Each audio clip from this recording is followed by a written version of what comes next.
My dog Riley is 9 years old and she just had TPLO surgery on July 11th, 2019. I want to share some tips that can help you prepare for your dog getting TPLO surgery.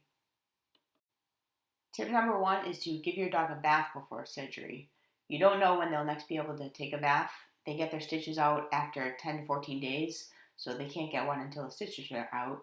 And also, if you bathe them in a bathtub, like I do with my dog, it could be hard for them to step into the tub so soon after surgery. So definitely give them a bath before surgery. Tip number two is make a plan where you'll take them outside. I usually take my dog Riley out into the backyard, but that requires one step down onto the back porch and then 4 steps down onto the ground. So instead, I decided that I would take her out through the garage because that only requires one step down onto the landing and then one more step down into the garage. So if you're going to change where you take them outside, it's a good idea to start taking them out this way a week or so before surgery to get them used to it.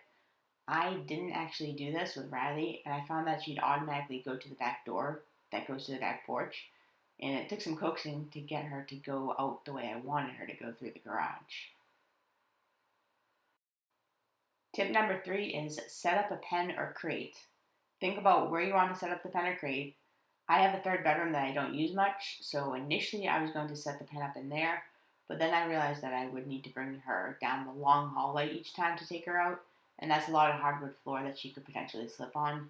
Instead, I ended up setting her pen up on the area rug in the middle of my living room. This also ended up being good because she could be right in the middle of things and still feel like she's getting attention and is with me when I'm in the living room and in the kitchen. And I was also able to sleep on the couch the first few nights to make sure she was okay. And whenever I was sitting in the living room watching TV, I could be in her pen with her and cuddle her and give her love and attention. Or I could sit on the couch and she wouldn't need to wear the phone on her head while I was there because I could keep an eye on her.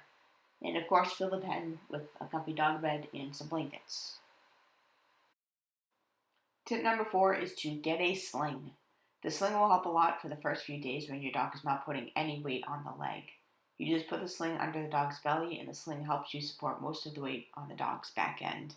It's very helpful when taking them out for their few bathroom breaks a day. Tip number five is to get non-slip mats for the floor. Especially if you have hardwood or tile floors, you're going to want these non-slip mats, at least for the first couple of weeks when the dog is really unstable on their new knee. They could end up hurting themselves if they were to slip badly and have a bad fall during the healing process. Tip number six is to get a camera, or basically make sure you have enough space on your phone to take progress pictures and videos as the days and weeks go on.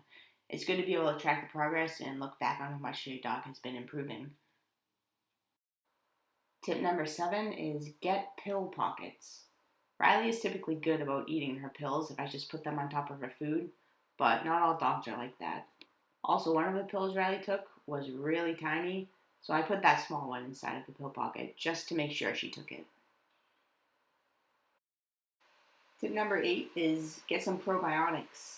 You'll need to withhold food and water after midnight the day before surgery because they're going under anesthesia. And just withholding the food and slightly messing up their regular feeding schedule could really upset their belly.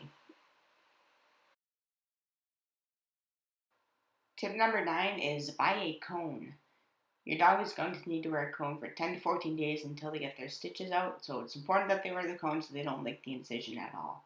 You can buy a cone ahead of time, or you can just buy one at the surgeon's office. Personally, I bought this one called the Comfy Cone that I found on Amazon. It's very sturdy and it's a padded cone that velcros to stay on. Tip number 10 is get ice packs. You'll have to ice the incision a few times a day for the first 72 hours, so make sure you have a few ice packs on hand and a dish towel to wrap it in.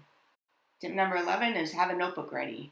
There are going to be a lot of medications you'll need to give your dog at different times, and there will also be a lot of exercises you need to do with your dog. So I found it's helpful to keep notes each day of what time I give each medication and did each exercise.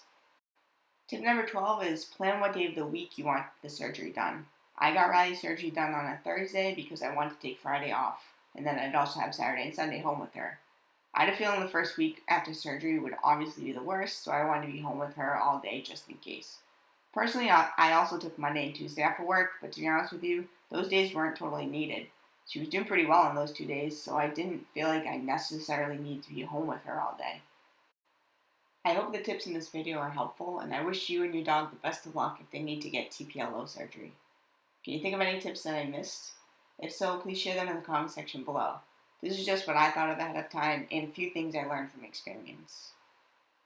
Thanks for watching the video. I hope it helped. Please feel free to like the video and subscribe to our channel. Also, you can check out our website, obsessedwithdogs.com, where we have lots of great designs of hooded blankets, t-shirts, hoodies, mugs, and tote bags.